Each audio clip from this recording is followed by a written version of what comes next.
करेंगे। आप सबको खुशामदीद कहती हूँ और ख़ास तौर पर खुशामदीद कहती हूँ मैं औरिया मकबूल जान साहब को, सीनियर तज्ज़ियाकार हमारे साथ आज ख़ास तौर पर प्रोग्राम में मौजूद है।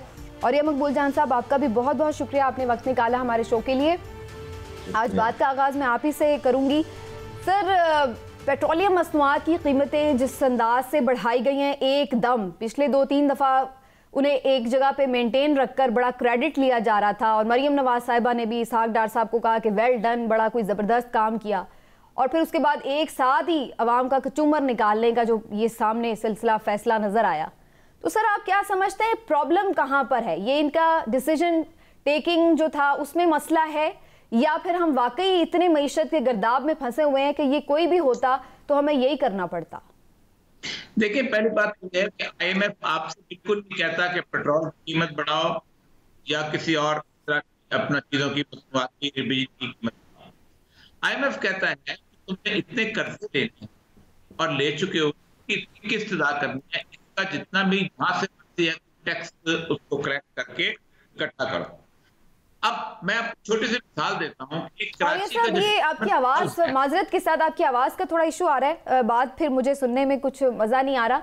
मैं जरा आपसे दोबारा कनेक्ट करती हूँ मीनवाइल, ताकि आपके ऑडियो को फिक्स किया जा सके। मैं जरा इमरान साहब से इस पर जी है। मीनवाइल हमें AKD ढेडी साहब भी ज्वाइन कर चुके हैं। अकील करीम ढेडी साहब मारूफ सनतकार हैं। ढेडी साहब, फरमाइएगा, पेट्रोलियम मसनूआत की कीमतों में इजाफा हो गया है और ताजिर पहले ही परेशान है, सनतकार पहले ही परेशान है क्योंकि कारखाने बंद हो रहे हैं ऑलरेडी, और ऐसे में अगर ये मजीद प्राइस बढ़ने जा रहे हैं तो आपको क्या नजर आ रहा है कि ये कारोबार का जो पहिया है ये क्या चल पाएगा आने वाले दिनों में?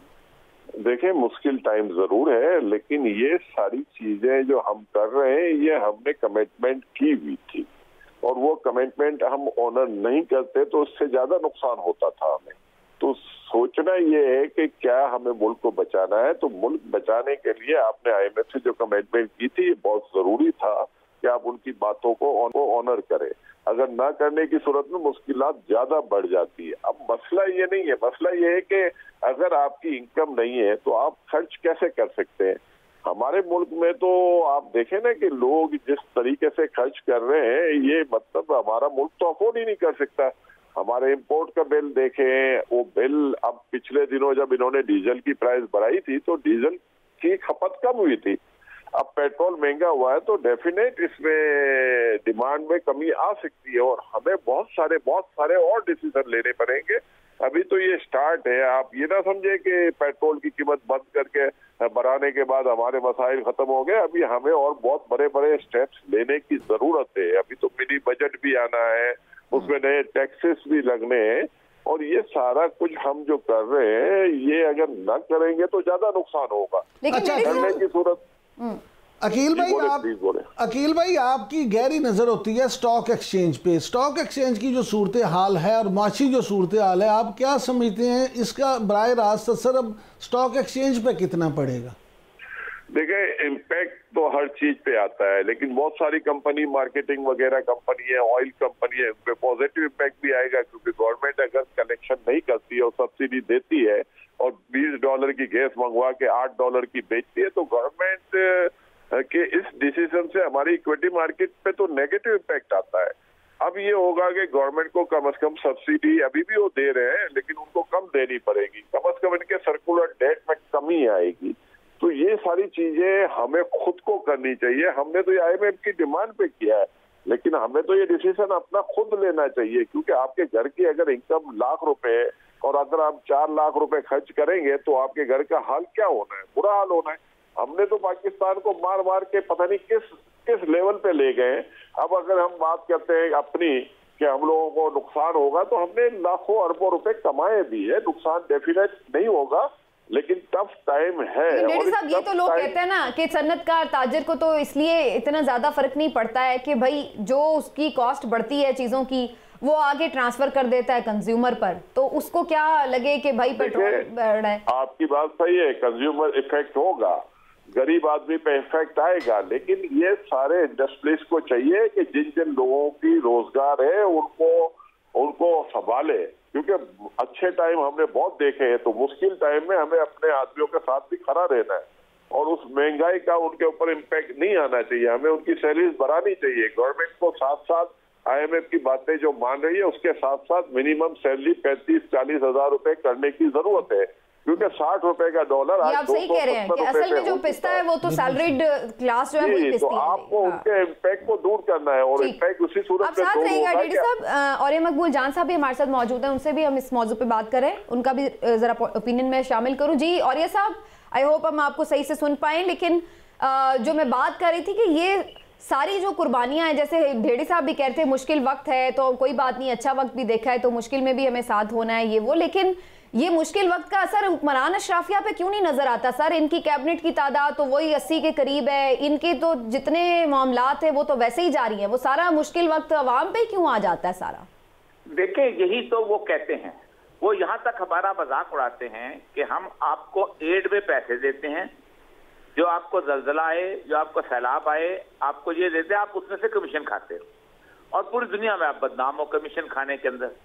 हमारा तो मामला ही बिल्कुल और का। खैर ये मैंने इस तरह बात की, पता चला जाए कि पाकिस्तान का जो टैक्सेशन सिस्टम है ना जी, ये सिस्टम गरीब को चूसने के लिए, गरीब को निचोड़ने के लिए बना हुआ है। पेट्रोल क्यों हम बढ़ाते हैं?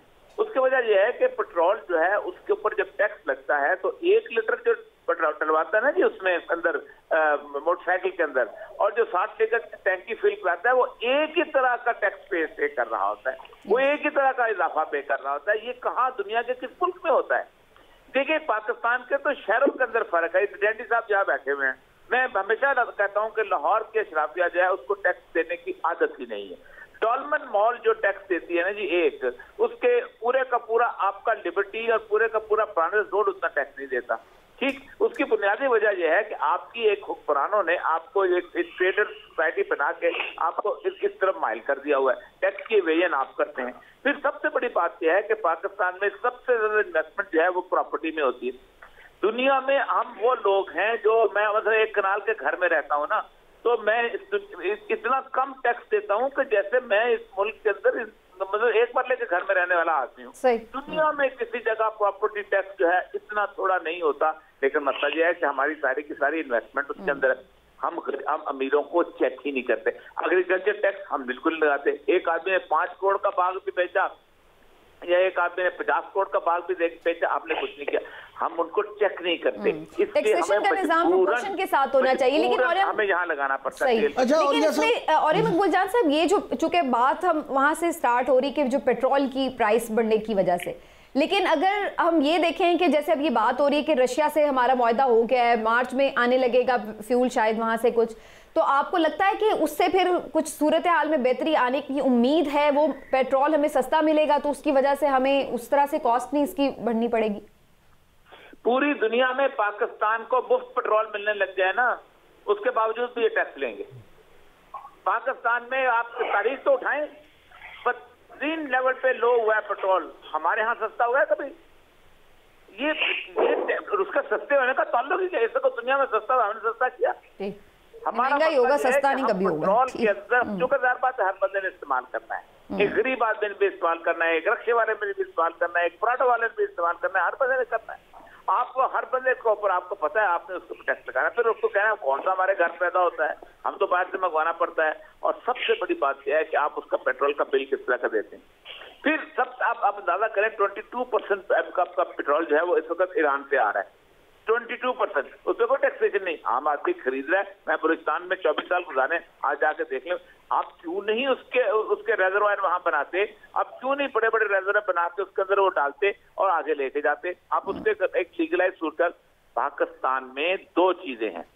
जिस दिन हम अमेरिका के चुंगल से निकले और हमने कहा कि हम आजादाना फैसला करना है, और जिस दिन हमने अमीर आदमी को और ब्यूरोक्रेट को और जर्नैल को और अब तो जर्नलिस्ट भी लगा लें, उनको टैक्स करना शुरू कर दिया, उस दिन ये मुल्क ठीक होगा।